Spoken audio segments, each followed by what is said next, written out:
સાહેબ ઘરે ઘરે દેવીઓ ઘણા, એમાં કળ વગરના નથી કોઈ.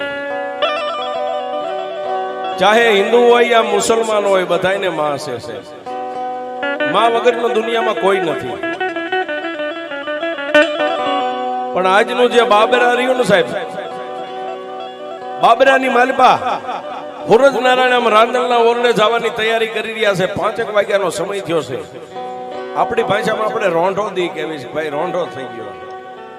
આવા સમયે એ બાબરાની બજારની માલપા બેનું દીકરીઓ પોતાના ઘરની ડેલી પાસે બેઠા બેઠા એક બીજી બાયું વાતો કરે છે કે ભાઈ અમારી માતા તો એક અગરબત્તીની હળી માનો ને તો અમારી ભગવતી કામ કરી દે.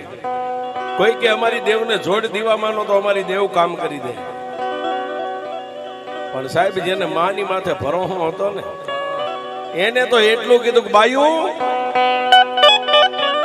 એ બાયું, એ બાયું, એ બાયું, એ બાયું, મારા કુળ ગોત્રની માલિપા તો એવી અમારી જોગમાયા દયાનો સાગર દેવ બેઠી છે ને કે એને અગરબત્તી નો જોઈ, દીવો નો જોઈ, પણ દિલના દરવાજાને ખુલ્લો મેકીને કોઈ બેન દીકરી આમ પાલવનો શેડો ખોળો પાથરે ને, ખોળો પાથરે ને અમારી ભગવતી કામ કરી દે.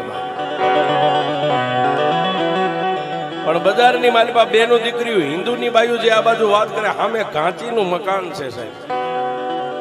ઘાંચીની ડેલીની માલિપા ઘાંચીના ઘરેથી બાઈ બેઠેલી, એને એટલું કીધું કે બેન ખોળો પાથરો ને કામ કરી દે એવી દુનિયામાં કઈ દેવ છે